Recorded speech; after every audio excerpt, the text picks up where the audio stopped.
All right. Go ahead, Mama. Kick it off. Well, like we were saying before we started recording, there's so much in the book of Ruth.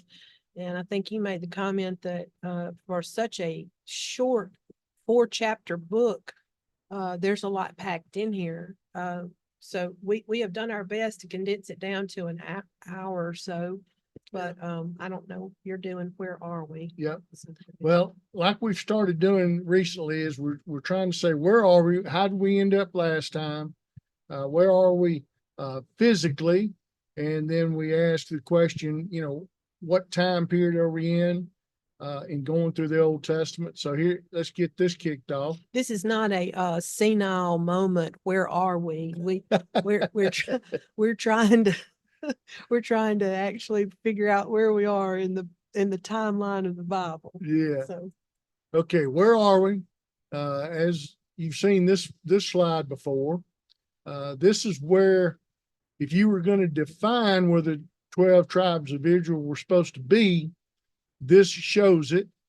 Very good map. And if you want to pause on this when you get the recording, pause on it, zoom in, cut and paste it. It's a very good map. Not very hard, and especially because it's color coded, it's not that hard. But you can tell because Dan, which was down here, or supposed to be down here, ends up way up here in the north. And so this is right. I mean, this is from the time it was declared. Okay, it's not the way it ended up. we studied that in Judges last time. Right. They didn't want what they got allotted. All right, there we go. There's the laser. All right. And sadly, we talked about this before. Where are we? This is how it actually ended up. When the military conquest was over, again, remember, the military conquest was just taking on everybody who wanted to fight with them. Well, when the military conquest was over, there were no armies of any significance for them to deal with. This literally was all the territory they had actually conquered and held. Now, this is a new map to you guys, but for the book of Ruth, this is why I have it in here. Moab is highlighted in pink. And if you remember anything about your Bible geography, Bethlehem is going to be the center of attention tonight. And it's about 10 or 12 miles south to southwest of Jerusalem. And remember how you can tell where Jerusalem is? Go to the north end of the Dead Sea and turn left. And there's Jerusalem. Then Bethlehem's right there. Okay? So that's going to be our center of our attention, is Bethlehem and Moab. When are we? Well, it's the time of the judges. I thought we did a pretty doggone good job of giving you some history, some archaeology, some physical support from extra biblical sources about the situation in the Holy Land during the time of Judges. We did that last time, but we're still there. And when is the time of the Judges? It's the period between the conquest and the first cries for a king. Judges period covered about 365 years. And so that's the time period we're in. We're about 2/3 of the way through that time period. In the book of Ruth. In the book, the time of the book of Ruth is about 2/3 of the way. Yeah. Now, if y'all remember last time, these were some key verses. And the point of emphasis was there was no king in Israel. There was no king in Israel. There was no king in Israel. Well, we emphasized that last time, but tonight, here's what we're going to emphasize. In those days, there was no king in Israel. Everyone did what was right in his own eyes.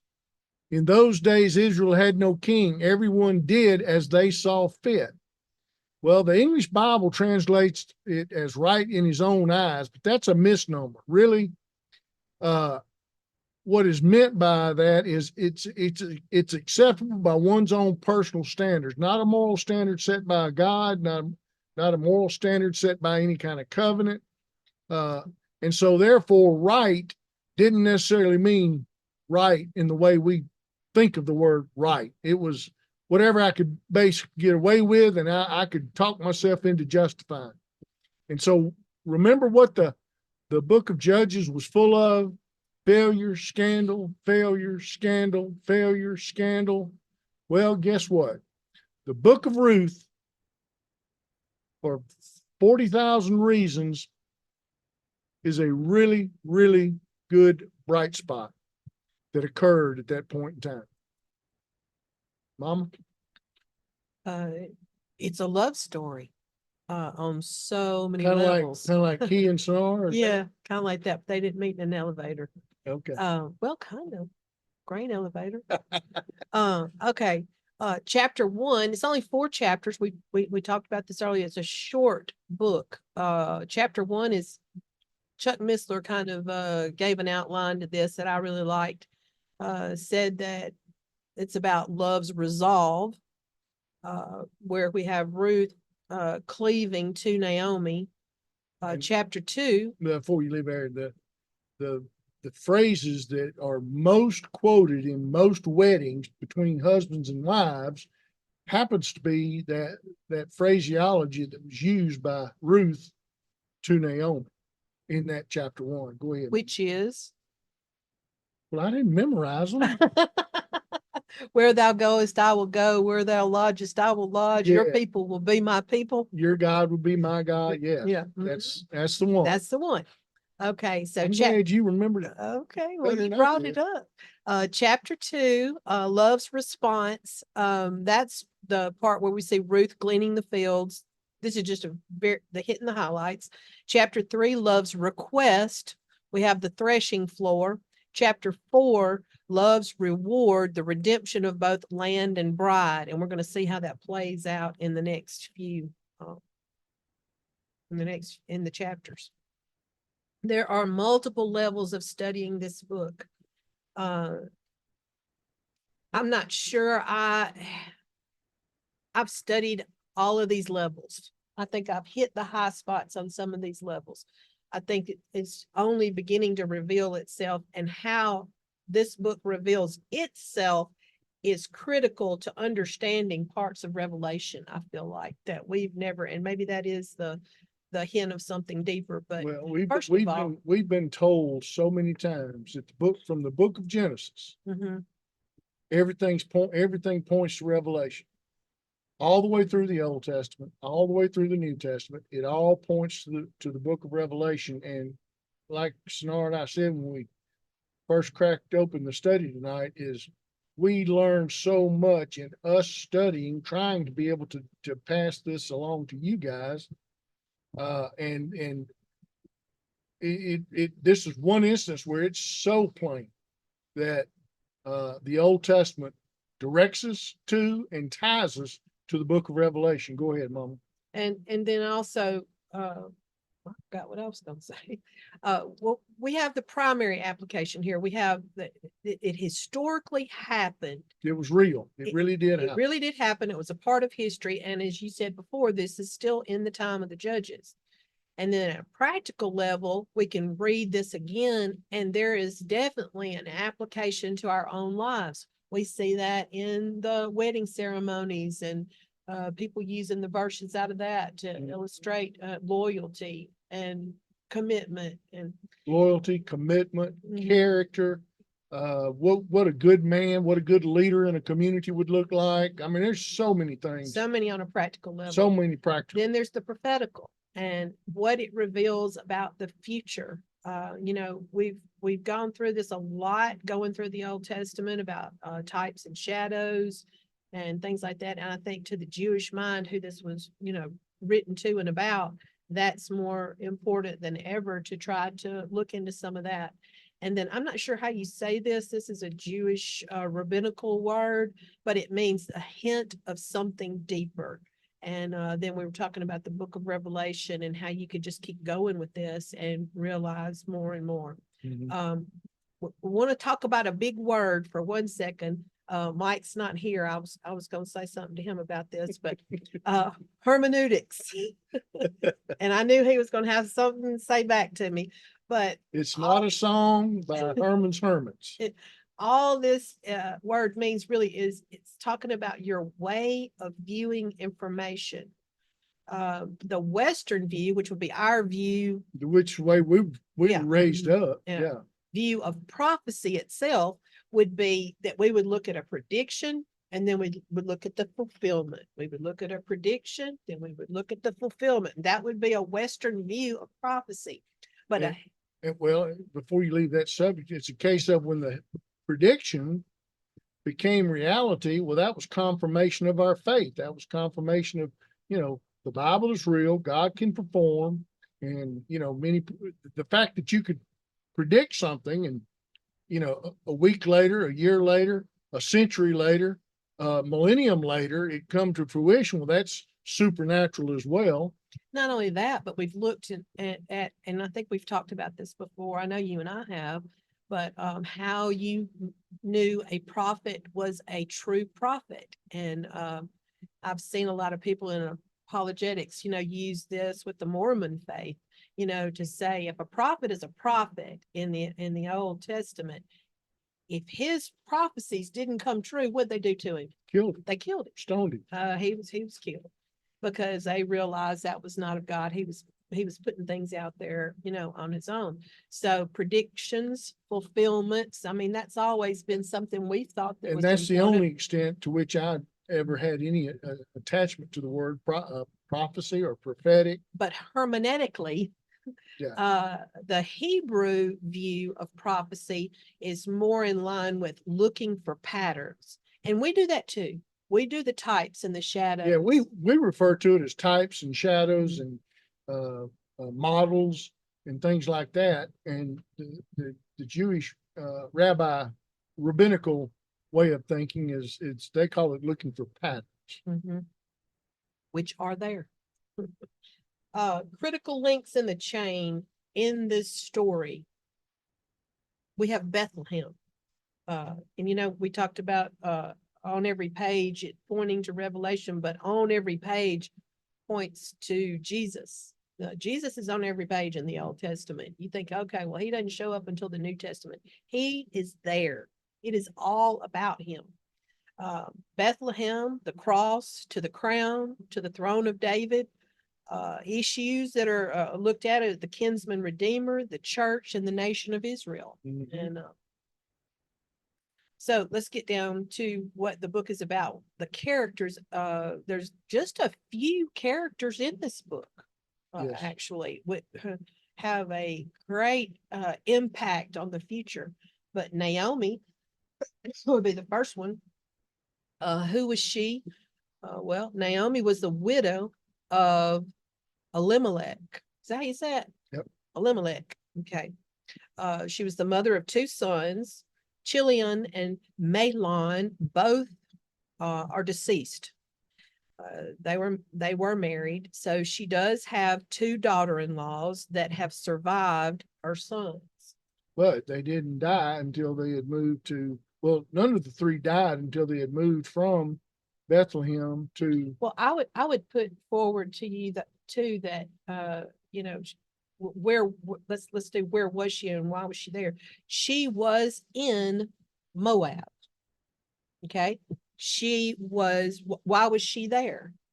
Because there was a famine in Israel, and Elimelech and Naomi and their two sons. No. Let's wait a minute about the two sons. I don't know if the sons were born in Israel or if they were born in. Bible said they were. It says they were born there and they all went. The four of them went. Okay, yes. I did not know that, but I know this much: they didn't marry till they got to Moab. Correct. The two sons, because their wives were Moabites. Correct. Okay, so she had come to be there when she and her husband left Bethlehem, which is where she was from, due to a famine.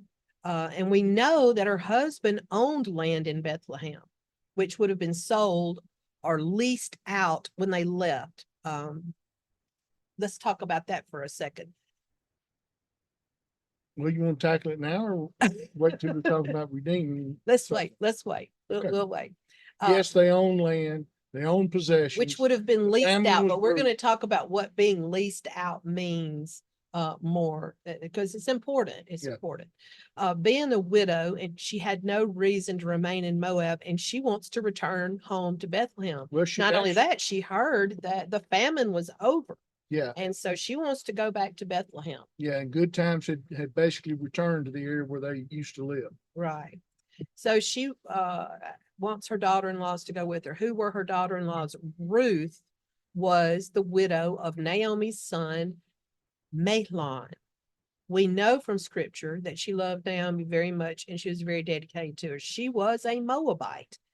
And if you'll remember, the Moabite women were known for their beauty. Remember when we did the Balaam and Balak. Balaam and Balak? When Balaam did a workaround, even though he couldn't get around God. He went and after God turned him loose, he later conspired with the tempted the Israelite later men. Moabite king to tell him how to still, win over the Israelite tribes using the beauty of the Moabite. Remember, women. they invited them to come and eat with them and sacrificed meat to the idols. They ate the meat and all Yep, that. So yep. those were Moabite women. Evidently, they were good looking. So that's who Ruth was. Also, let's go one more. Also, Orpah was a Yeah. Moabite woman. The other daughter-in-law. Yeah, she was the widow of the other son, Chilion. And I want to put this out there that she loved Naomi also, and they were both on the road leaving with her going to Bethlehem.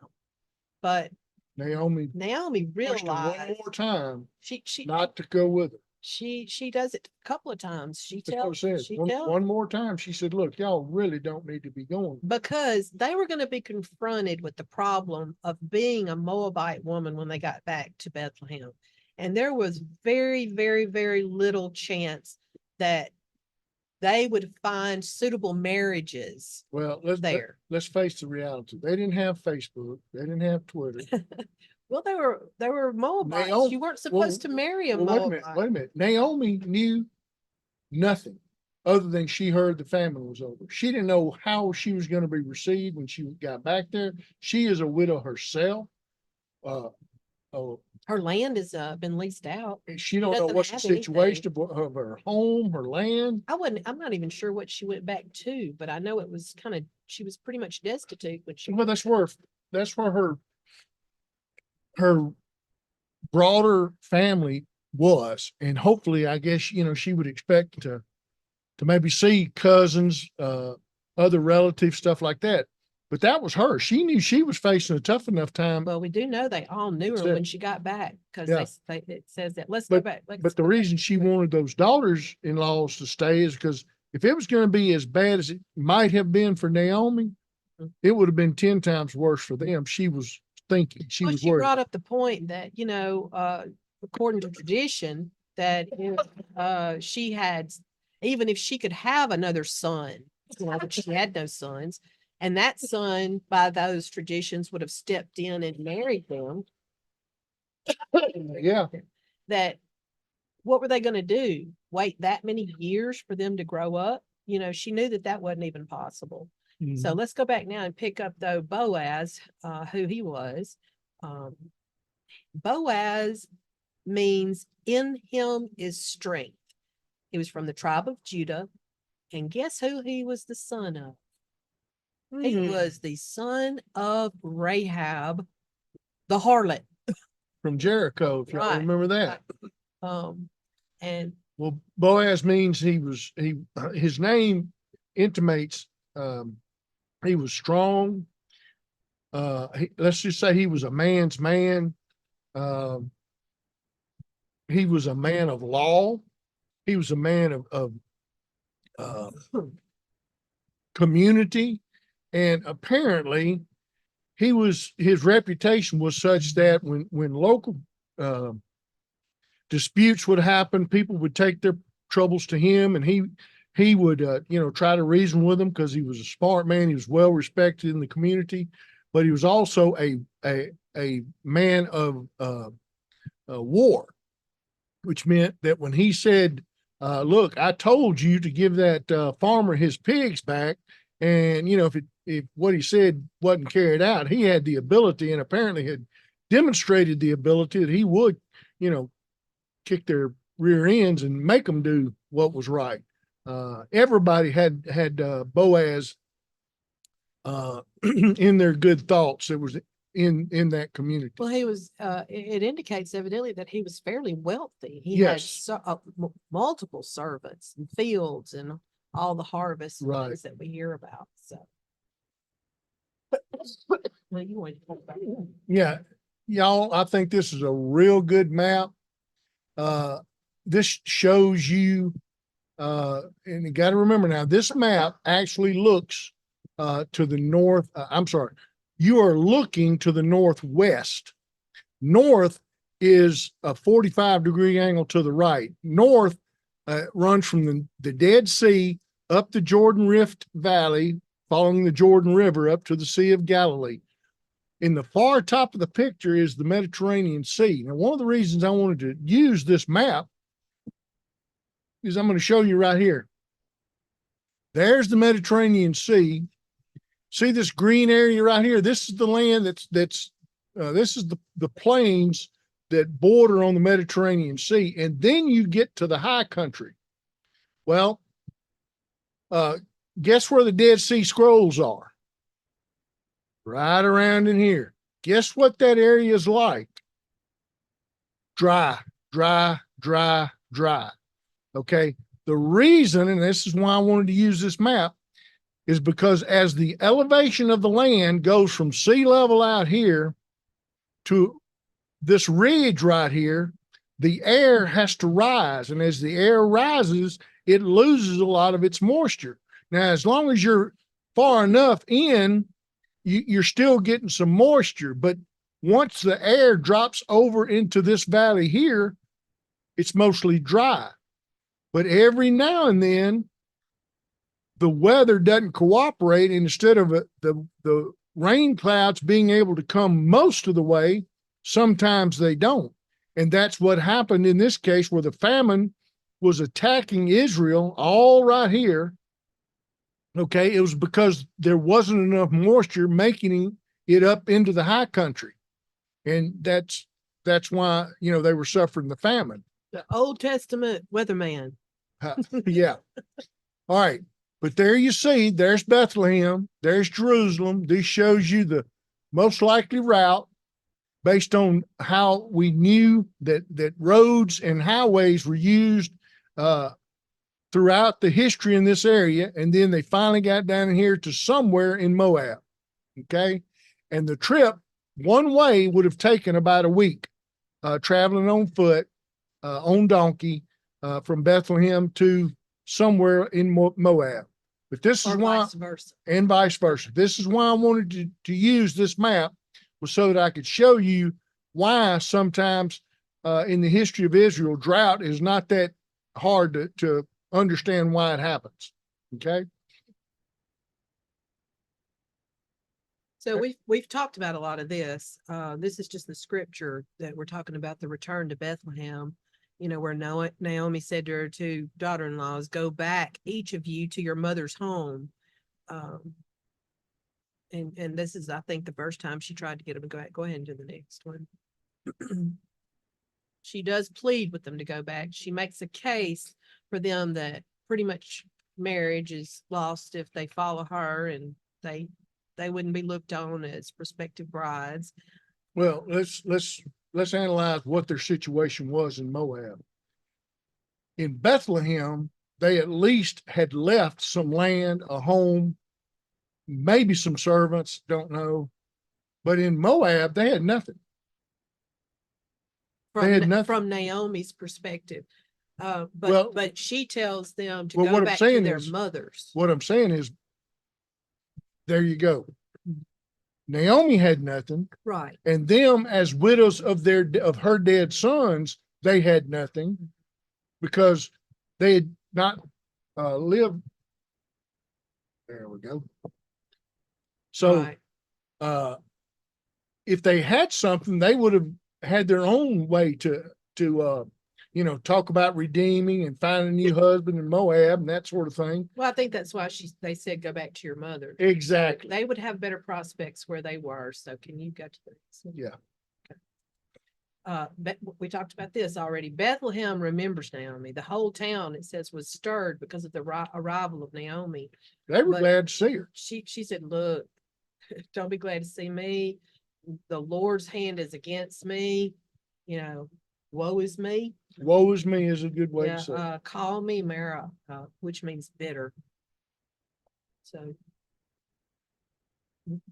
I wanted you to talk here about the barley harvest and the harvest, because the agricultural calendar of the Old Testament can always point us to exactly what time of year we're reading about, and we can always tie it to the feast and the Passover and the Pentecost. We can tie every bit of that together. So it's such a good indicator when we're reading the Bible, when they talk about the harvest. It's so unbelievable. We covered this a little bit in when we were covering the fall of Jericho, how the Bible's description of the time of year it was, high flood water, the harvest had just been completed, all those clay pots that were found full of grain that had not been consumed, but instead had been burned where they sat.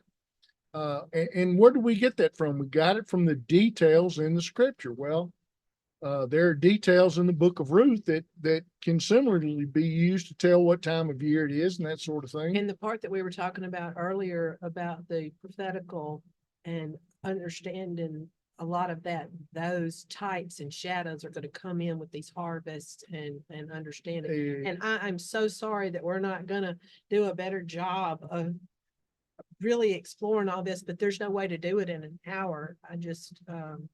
We're going to do the best we can. If y'all want us to do a second hour of this to dig deeper for you, we'll be glad to, because that's what we did to study it. So, but anyway, it says when Ruth first went into the field, it was the time of the barley harvest. Barley is not wheat. What? Stop banging. Oh, sorry.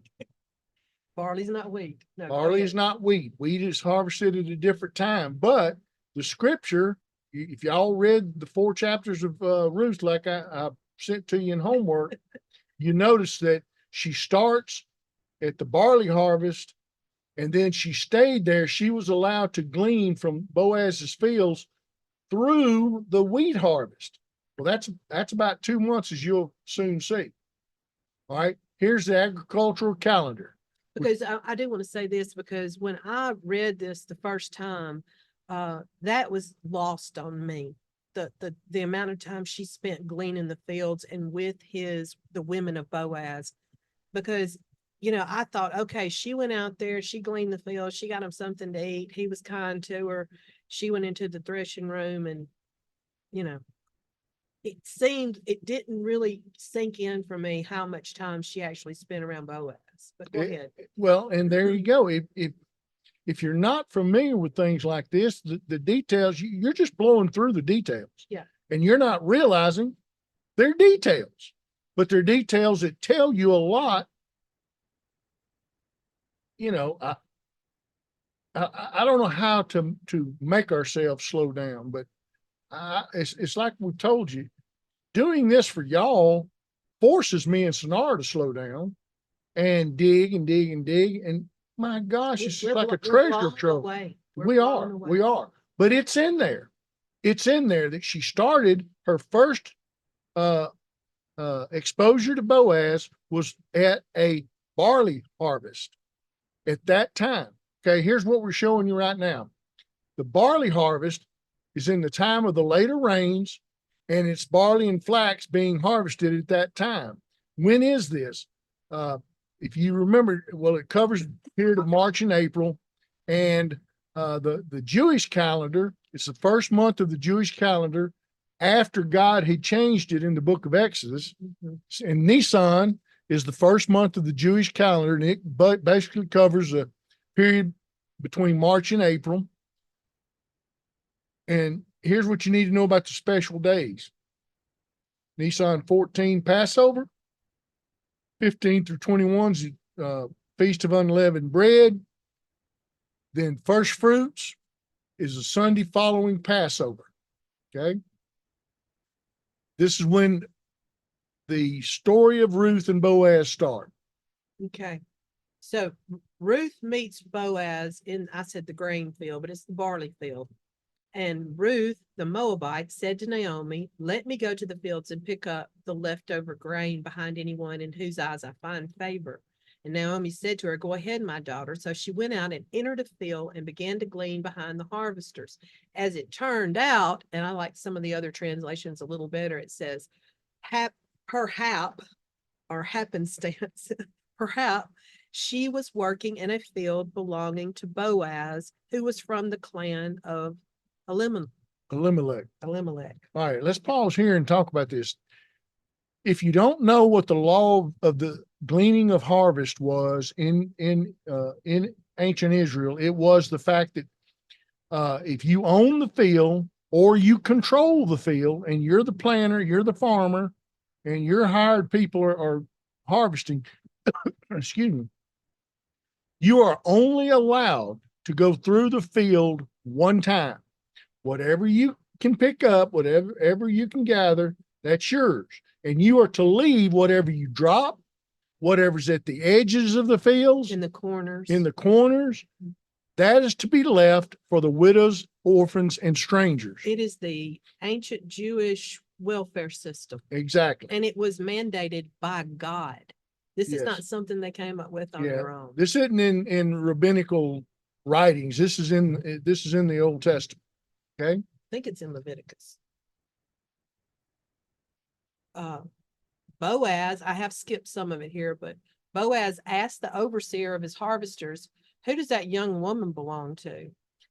She was probably eye-catching, and he noticed her, and she was a foreigner. And the overseer replied, she is the Moabite who came back from Moab with Naomi. She said, please let me glean and gather among the sheaves behind the harvesters. She came into the field and has remained here from morning till now, except for a short rest in the shelter. So Boaz, he says this directly to Ruth, my daughter, listen to me. Don't go and glean in another field, and don't go away from here. Stay here with the women who work for me. Watch the field where the men are harvesting and follow along after the women. I've told the men not to lay a hand on you, and when you're thirsty, go get a drink from the water jars the men have filled. This had to be super dangerous for an unescorted woman to Young, be attractive woman. out, foreigner, to be out with no family and no support system. Well, the one thing that might have helped her at this time is she was based on something that's described later, and we won't reveal what that is, but we're going to tell you that probably she at this time is still wearing her mourning clothes. She had to be. Yeah, she was wearing more. Basically saying, I am taken. I don't know. I belong to somebody. That helped her with, though. I mean, that just Well, signifies I'm alone even more to me. To the ruffians and the heathens, Yeah, that's what I'm saying. Probably didn't, but That's why he said, to somebody respectable, they knew to respect her, to not try any funny business. well, he put that extra layer of protection over her too by, instructing people not to. Yeah. Happenstance, perhaps it says in the other translation. I don't think so. I don't. It definitely indicates that Naomi didn't know where she was going, and Ruth surely didn't know anything about where she was going. She was not targeting this particular field. This is a God thing. This is a God putting her in this place. It's one of those things we've always called divine appointments. And winks from God. When she gets back, Naomi asks where she gleaned. Ruth tells her about Boaz. And Naomi's delighted and replies, she said, hey, I'm related to him. He's a kind man. I guess he used to be kind. He's still kind. She adds, that man is our close relative, and he is one of our guardian redeemers, our kinsman redeemer. Ruth continues with the women of Boaz to glean until the barley and harvest wheats were finished. And you were saying that's about 2 months. and she lived with her mother-in-law. Go ahead to the next. Now, guardian redeemer, we need to talk about that for a second, though. That is a legal term for one who has the obligation to redeem a relative in serious difficulty. So that would be the definition. Yep. Okay. I may have this one out of place, and I think I do. So, It's okay. Go back to the hem and the garments. well, Oh, no, you've got a different May to June. I know, but I was supposed to have had April to May, and April to May, well, maybe I don't have it out of order. Anyway, early figs ripen, vine tending, Shabbat, 50 days after the first fruits. That's it. Yeah. That's Pentecost. that's Pentecost. 50 days. Yeah, and this was the time that the wheat would begin to be being harvested. Something that we need to understand to help us understand reading this is about the hems of garments. And we're covering this because we haven't got to the part that it applies to yet. So Yeah. we want you to understand it when it gets there, because then it goes, well, that makes perfect sense. Yeah, it doesn't make sense unless you understand the hems of garments. They're often indicated the position or the station of the one who wore it. Some people say the more highly decorated or ornamental, the higher the position. Cutting off of a hem, even in Mesopotamia, would be an act of like demotion or removing a person from a position or lowering of their status. They used them in divorces, demotions. They would even they even used them. They were almost like a signature of who you were in your position. If it was ornamental enough, you could use the hem. They could press a portion of the embroidery of the hem into clay like a signature or an indication of a title. When you start thinking about it in that way, start thinking and remembering, and if you don't have these stories under you yet, we will. But David cutting off the hem of Saul's garment in the cave.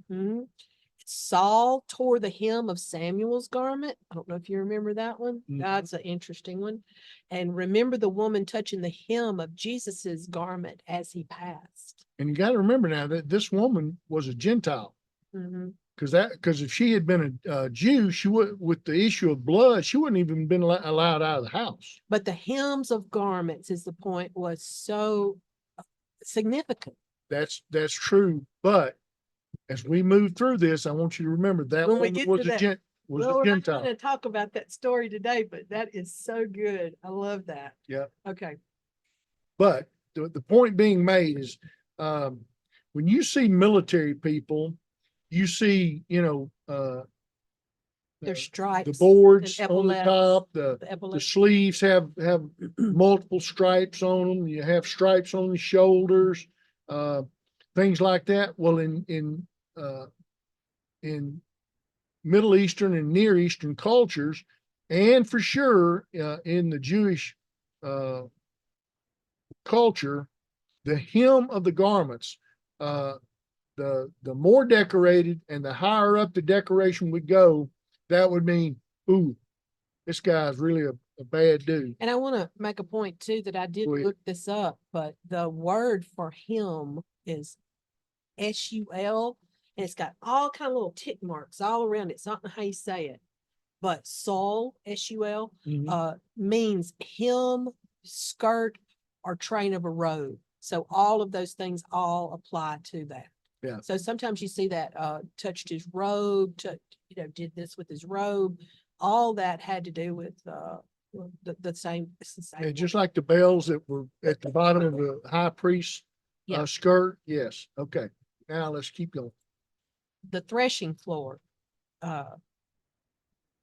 Let's talk about what the threshing floor is. The threshing floor and where it would be. Okay, a lot of people think the threshing floor would be at the top of a hill, and that is not correct. They call it the saddle of a hill. And so it would be at the hill, but it would be at the saddle of the hill. It would be the best place where a cross breeze would blow with some force that you wouldn't feel it in any other place on the hill, and it would blow steady. So there's threshing and then there's winnowing. Mhm. So threshing, I believe, tell me if I'm wrong, was the beating of the grain stalks and everything to try to pull off the good part, to pull off the grain and The the head. chaff. Right. So all that kind of comes off, and then they just got the stalks left and they're discarding that. Yeah. But there's a chaff. And you know, if you've ever eaten peanuts, Throwing your hulls away. you Yeah. know, no, but you know that little part that's on the peanut? Yeah. Like if you have roasted peanuts, how it has like a Still got the papery- skins on. Yeah. That's kind of what chaff is on a grain. It's a papery, Well, it's very light and feathery. yeah. Yeah. And so what they would do is, you can see in the picture, is they would throw that up into the air, and the prevailing wind would blow away the chaff, if they did it right, into a separate pile. The furthest pile would be the chaff, Yeah, and then but the fall grain straight down because it's heavier. The grain would fall down. would fall. Yeah. Mhm. And I want to make a point that it would have been the threshing room floor. Well, first of all, we know that the men would have slept with the harvest to protect the Keep harvest. people from coming and Yeah. stealing it in the They night. sleep on the threshing room floor because they're going to protect their harvest. This is a one-time thing. And I'm saying, it doesn't say this, but it had to be very dark in there, because I don't think they were burning a little fire right there. by Nobody grain wanted and a fire anywhere around there, It had to be dark in there at night. because you had all kind of chaff and debris around there that could catch fire and burn the whole harvest up. Yeah. So yeah, when it got dark, it was dark. So Naomi makes a plan, and she relates this to Ruth, to call on Boaz as a kinsman redeemer.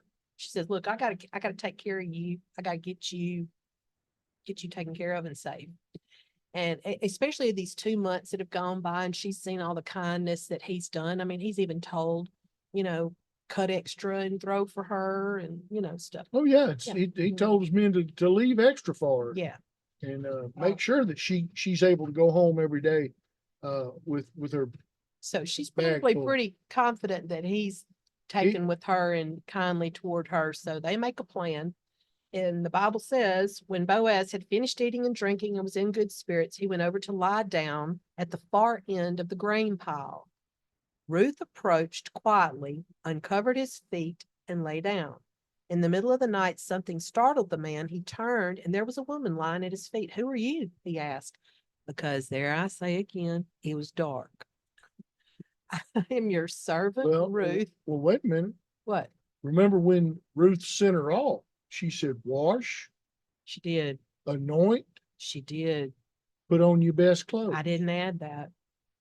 Well, She did. that's also why. And that is also so prophetic. That's cool. That's wash, anoint, and put on your best clothes. She told her to wash herself, put on perfume, and take off her widow's clothes and put on regular clothes, is what we're thinking that means. So he may not have recognized her, even if there was a big old moon out that night. I mean, she may have looked a good bit different, and he was not expecting her to be there.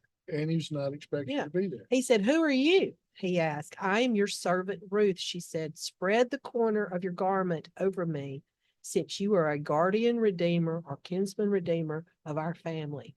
And so this is where it's coming in about the This garment. is where it's important to understand. She's not trying to make a play for him. She's No. not trying to, hit him up for a one night stand. There's no hanky panky here. This is symbolic of the hem of his garment being a covering over her in his position as a kinsman He redeemer. is literally asking him to do the kinsman redeemer, to fulfill the kinsman redeemer levirate marriage vow. Right. And Boaz, let's go to the next slide here.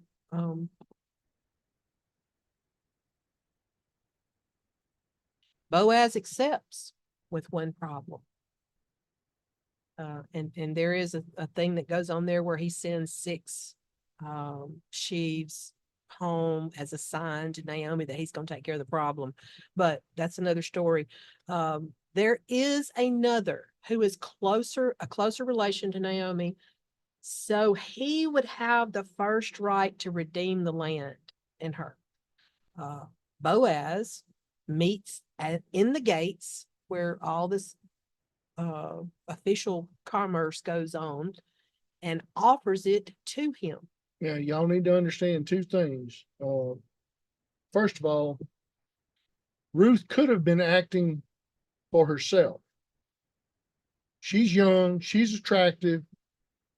There's no telling how many young men that could have been servants of Boaz, hired workers who weren't necessarily Boaz's servants, but would come and help with the harvest. Young men that she would see traveling from Boaz, from the fields to where Naomi was. She had all kind of opportunity to have been acting for herself, trying to make sure she was taken care of, but she didn't. Boaz makes that point Yes, to her. He does. He makes that point to her. he said, "I am impressed with your character. I know everything." Y'all read this. This is only 4 books. It's really good. Yes. He agrees at first. The I'm other thing I was going to Go ahead. make a point of at this point in time was why the gates. Well, remember Sodom and Gomorrah, where the 2 angels find Lot? At the gates. That's where, if you wanted to know about, they didn't have a city hall. Official matters. Yeah, Mhm. they didn't have a city hall, so to speak, in most Middle Eastern and Near Eastern cities, walled cities. Okay, Everything was done in the commerce was done in the city gates. City government was handled in the city gates.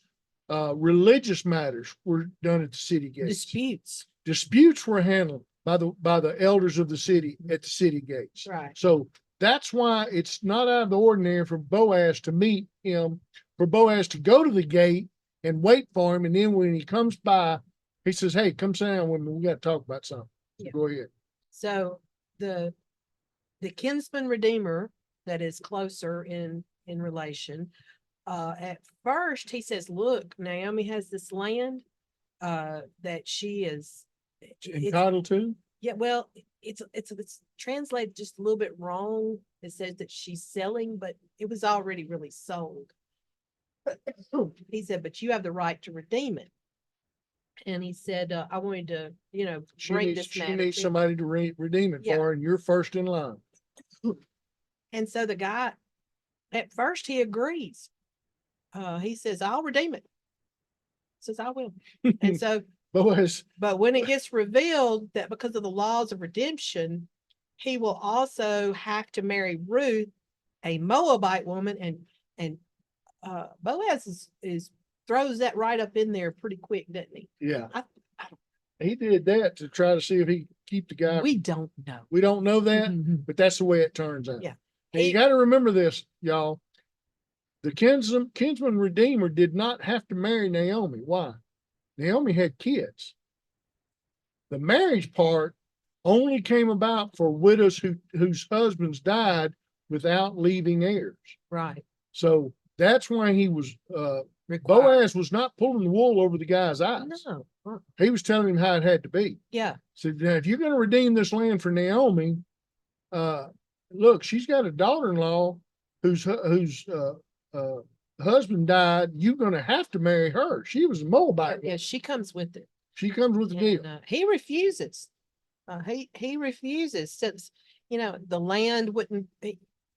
The land would be maintained in the name of the dead husband, is the way it works, for his heirs, by the firstborn child to this kinsman redeemer and Ruth. Yeah.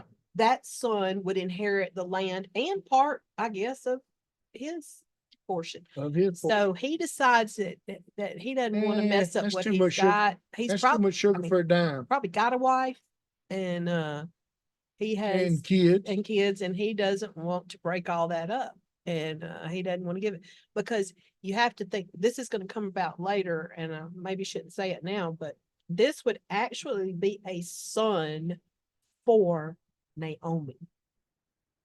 We'll talk about that later. Okay, let's go. He says, buy it yourself. And he removes his sandal. That's and brother, where Arthur, that's he spoke his piece and counted to 3. She spoke her piece and counted to Yeah, 3. that's right. it. He takes off his sandal. That is a tradition and a sign that he has passed on his right and refuses to offer. They think that this may have been, I think Chuck Missler said this, walking on the land was a sealing of the deal. That was a symbol. If you claimed to have owned land, you had to have walked on the land. And so this may have evolved into the removing of a sandal Mhm. when you declined an offer like that. So then the elders and all the people at the gate said, we are witnesses. May the Lord make the woman who is coming into your home like Rachel and Leah, Well, who how prophetic. together built up the family of Israel. May you have standing in Ephrathah and be famous, which is the ancient name of Bethlehem. in Bethlehem. But to, that is so prophetic to say, may the Lord make the woman who is coming into your home like Rachel and Leah. Yeah. And I'm thinking that Find means out he how had a prophetic wife. that was. Yeah. Yeah, Yeah. he had a wife. Yep. Mhm. So we want to look now, we talked about in the beginning about the different ways of studying scripture. And we talked about the hermeneutics, and we talked about the Western view. We talked about the Jewish view. So Naomi, who do you think that Naomi might have been a shadow of or a type of? Naomi would have been a type and shadow of the nation of Israel. Mm-hmm. So remember, she was exiled from her land, And but, she was returning. allowed She to was, to come back. Yeah. okay, so we can see that. And then Ruth, what do you think there? That she is a type and shadow of foreshadowing of the church. Mm-hmm. And one thing that I want to bring out here is, if you will remember, Ruth had to go and ask for Boaz to be her redeemer. Yeah. It wasn't forced on her. He didn't say, hey, look, I'm your redeemer and you are going to come under me. Mm. That never happened. She went to him and sat at his feet. I want you to save me. Realizing who he was, and under his covering, he purchased her. Okay. Yeah. And then Boaz, who would you say that he was? He is the type and shadow of Christ. Okay. He's the kinsman redeemer. And then you and I went around about this, but we believe that the other guardian redeemer that couldn't hold muster is the Mosaic law. Yep. Because, let's go to the next one. Yeah, I'm trying. Because we realize that under the law, the Mosaic law, redemption's not possible. Only points to the need for a redeemer. And that is all through the New Testament, where Paul talks about the law could save nobody. Yeah. That the law showed us why we needed a redeemer. Yeah. Under grace, we're all is possible. And that is our perfect redeemer. Yep. So we can see that. And I wanted you to talk a little bit about, let's go to the next slide, deeds and titles.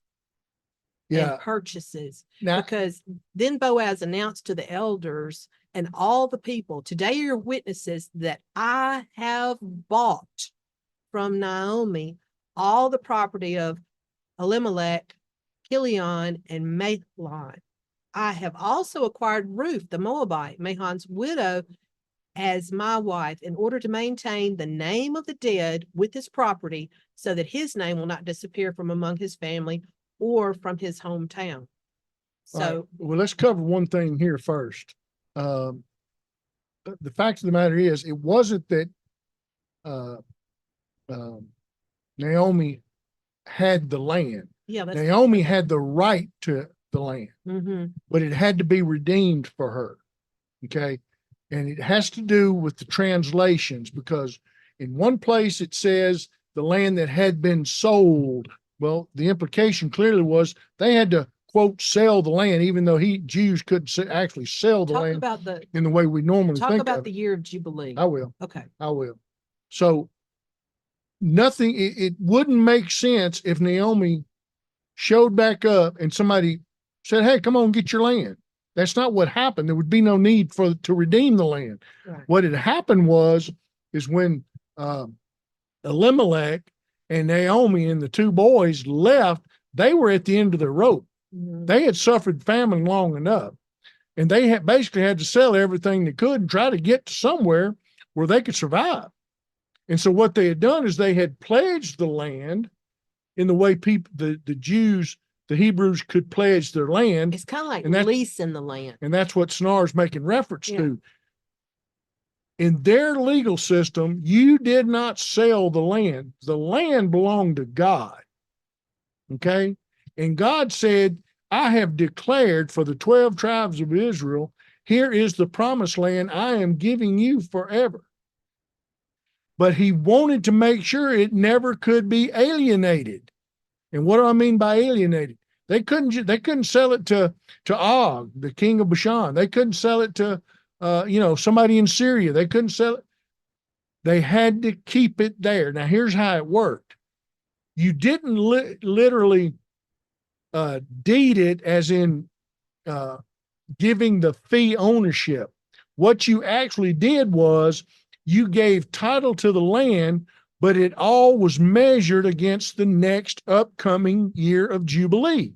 Mm-hmm. What was important about the years of Jubilee? The year of Jubilee, all slaves were set free, all debts were forgiven, and all land reverted back to the original owner. And this happened This is 50 years. every 50 years. And that's how God set it up so that the Israelites would never lose their land. And it would never come out of the tribes. They would never lose their inheritances either. That's I mean, right. What he had allowed everybody to have, no matter how they wanted to work it and mess it up, at the end, the year of Jubilee, it all came back. So when we give a title deed, like if I wanted to give Barbara the deed to 10 acres of my land, I would give her a deed, and that the title would pass to her absolutely. That means there's no, unless I specifically wrote in some kind of reversionary language in there, I'm done with it. I have no rights to it. If I wanted it, I'd have to buy it back. Now, in the Jewish the Jewish law at this time, what you were actually deeding was how many years there were left before the Jubilee. Because like I said, when the Jubilee years came, it all reverted anyway. And so the fewer and fewer years that were left before the Jubilee, land, there wasn't a lot of swapping of land because didn't have a lot of value. Why would you wouldn't spend the same amount of money if you only had 3 years left than if you had 40 years left. You'd pay way more money for a 40-year deed than a 3-year deed. You see what I'm talking about? One of the things interesting to me was they talked about these particular documents, unlike any other document. They had writing on both sides. Well, and here's the thing. This is important. This brings up the next point. The land could be redeemed. Right.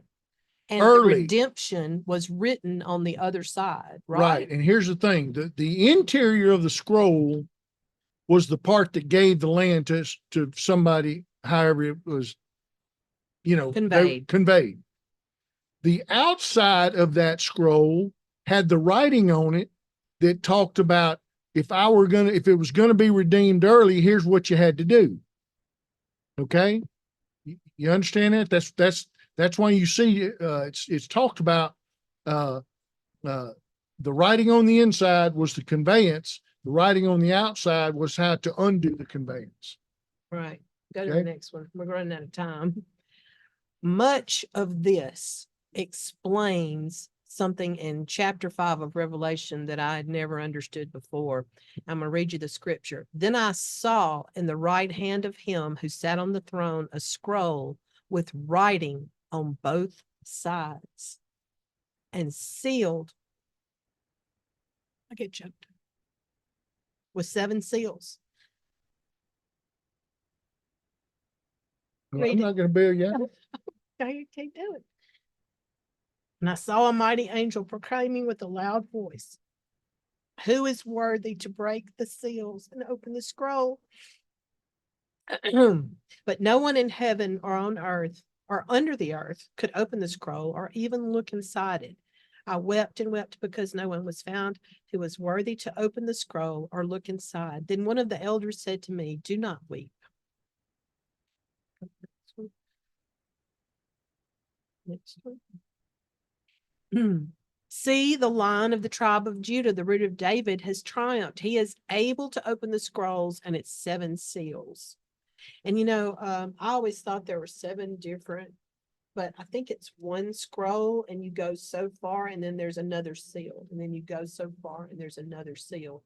And the way that I read it now, it says, "Then I saw a lamb looking as if it had been slain, standing in the center of the throne, encircled by the 4 living creatures and elders.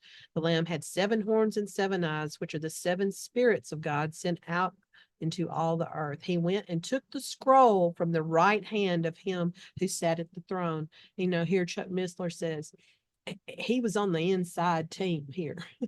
This is Jesus because he went and took it from the hand of God, the Father.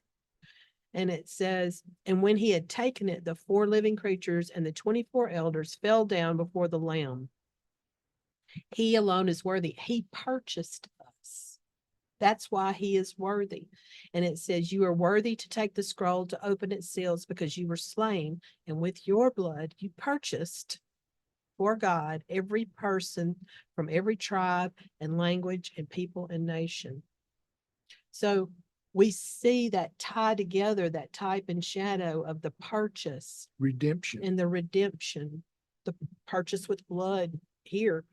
The same thing is shown in Jeremiah 32, where Jeremiah, he's in prison. All the Israel Hebrews are fixing to be exiled, and God tells him to go buy some land. Yeah. Yeah. And the same thing happened. He bought the land. He did the scroll thing where the conveyance was on the inside and the instructions for redemption were written on the outside. And he put it in a earthen jar and buried it. Well, that was so that when the descendants of Jeremiah came back from exile, they would dig that up, open the scroll, and there they were. They would be able to demonstrate that they're entitled to that land. Mm. That's Jeremiah 32, by the way.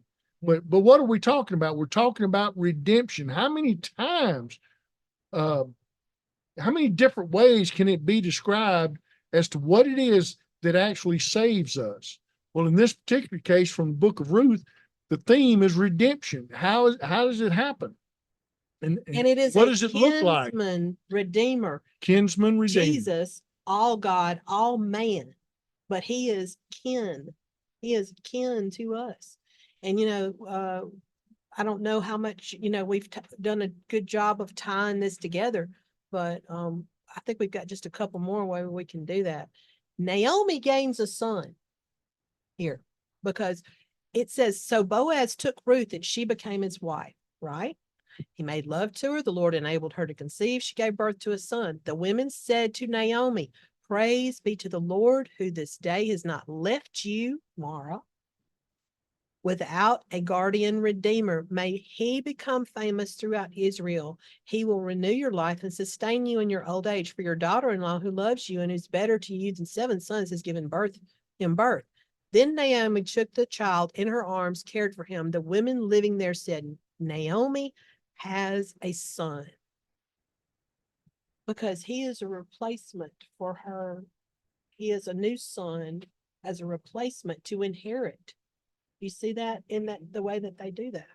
And so she took the child in her arms and cared for him. They named him Obed. He was the father of Jesse, who was the father of David. Now you can see the importance of the book of Ruth. That's how we wind up Jesus being born at Bethlehem. That's Rahab the harlot. She had Boaz as for a son. Boaz married Ruth. Ruth had Obed. Obed had Jesse. Jesse was the father of David. So we're getting close to the end of the period of the Judges. We're setting up the books of First Samuel and First Chronicles. Okay. And this was the one that I said was out of place for the agricultural calendar. We're going to go through this real fast because we're out of time. July, August, the grape harvest. Here's what I want to tell you. How many times have people tried to tell you that Jesus and the disciples in the upper room, they were drinking grape juice, they weren't drinking wine? Well, the fact of the matter is, there were no grapes to be made into grape juice in the spring.